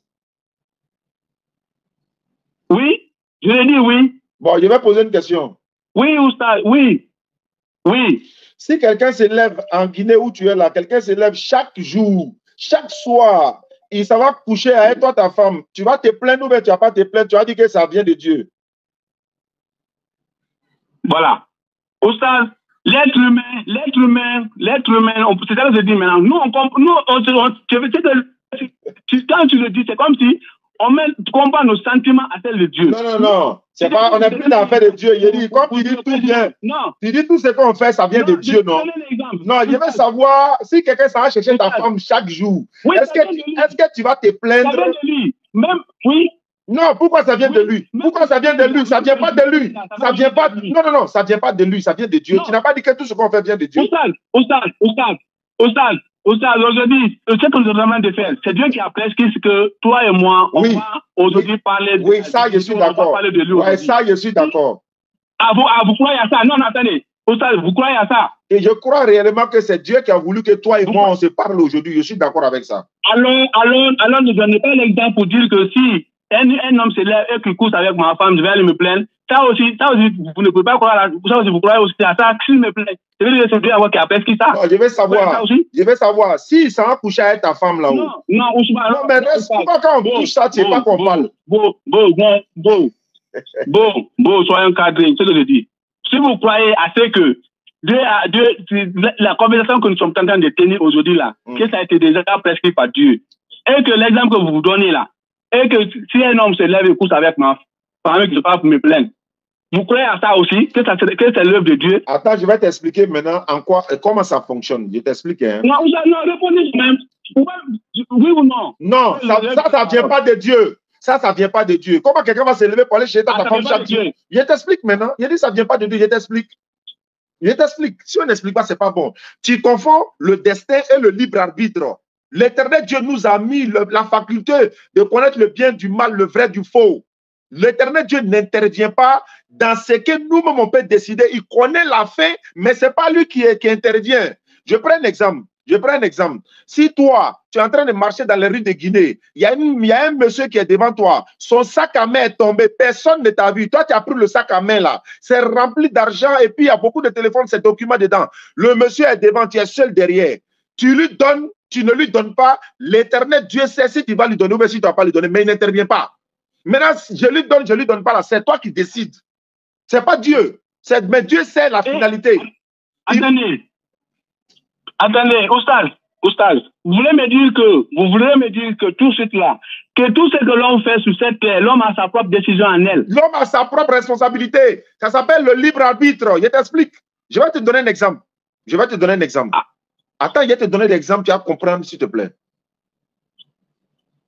Je peux donner un exemple? Oui, je vous écoute. Jacques, chez toi, à la maison, là, il y a l'électricité, non? Oui, à l'électricité, oui. La compagnie qui est venue installer l'électricité chez toi, là, chez nous en Côte d'Ivoire, on appelle ça la compagnie ivoirienne d'électricité, CIE.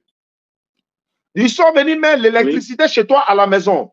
L'objectif de mettre l'électricité là, c'est pour faire quoi? Ils ont mis l'électricité chez toi, c'est pour faire quoi?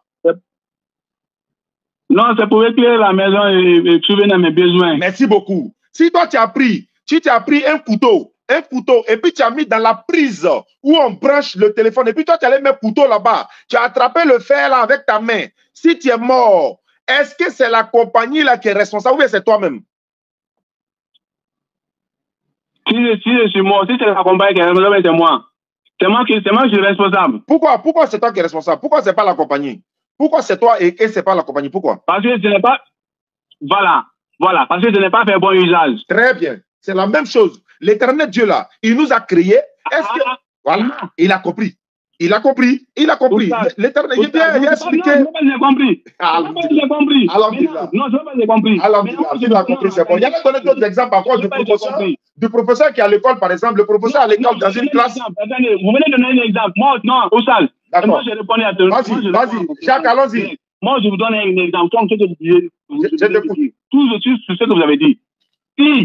Si aujourd'hui là, si vous croyez à ce que tout ce que nous sommes en train de faire, ça a été prescrit par Dieu, vous croyez à ça? Je t'écoute, hein? Non, je vous pose la question. Vous croyez à ça, à ce que nous sommes en train de faire à l'instant T là, que ça a été déjà prescrit par Dieu, que au moins... Notre échange là avait déjà été prescrit par Dieu depuis même on n'est pas né. Oui. Voilà, c'est déjà été prescrit. Oui. Maintenant, comment est-ce que alors vous ne pouvez pas croire à ce que si on installe le courant et que moi-même je prends encore un couteau, je mets là-bas, et que je te dis encore que ça, vous êtes prescrit par Dieu, vous dites non, c'est différent. Mais tu viens de reconnaître que c'est toi-même, non? Non, tu viens de reconnaître que c'est toi-même, non? Tu viens de reconnaître que si tu as mis le couteau dans l'électricité, c'est toi-même. Pourquoi tu n'as pas dit c'est Dieu? Il faut dire c'est Dieu qui est à la base de ça. Il faut dire non, hein. Quand il prend le couteau, il met, c'est Dieu qui est à la base. J'ai répondu à ta question. Non. J'ai répondu à votre question. J'ai répondu à votre question, au goût que vous voulez que je vous le donne. Mais je sais qu'à la base, c'est Dieu qui est à la base. C'est Dieu qui est à la base. Parce que, ok, si vous le dites, moi, si vous le dites, c'est que est-ce qu'une personne peut mourir sans l'accord de Dieu dans ce monde? Personne ne peut mourir. Personne ne peut. Voilà, personne ne peut mourir si ce n'est pas la permission de l'Éternel. Personne. Est-ce qu'une personne peut faire le mal sans la permission de Dieu? Oui. Oui.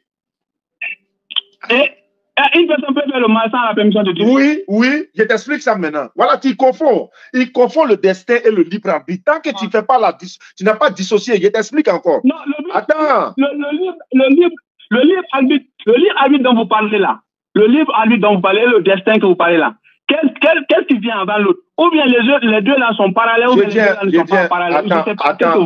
Attends, Jacques. Il y a tellement d'arguments, mais il y a te poser une seule question. Est-ce que Dieu va mettre les innocents au paradis ou bien en enfer? D'abord, voilà. Ça, c'est une très belle question. Non, réponds et puis je continue. Je sais pourquoi il a placé ça. Hein? Non, je dis l'enfer, le paradis, l'enfer, le paradis, comment dire, que les hommes sur terre, c'est par la grâce de Dieu. Non, c'est pas ma question. Je veux savoir. Non, faut pas faire ça. On n'est pas là-bas. Jacques, calme-toi. Faut te calmer. J'ai dit. Bon. Attends, j'ai parlé. Oui. Là, tu vas comprendre. Si, par exemple, quelqu'un a passé toute sa vie à tuer les gens dans ce bas monde-là, est-ce qu'il va être au paradis ou en enfer? Il a passé toute sa vie à tuer l'homme. Voilà. Il a passé toute sa vie à tuer l'homme. Maintenant, avant que je réponde à votre question, j'ai juste une toute petite question seulement, une toute petite question. Si vous le répondez, je vais répondre à votre question. Les théories qu'il faisait là, il faisait sur la permission de qui? Sur la permission de qui? Il le faisait parce que c'est le dernier, ou bien c'est Dieu qui l'a déjà prescrit qu'il allait tuer les gens. C'est pas Dieu.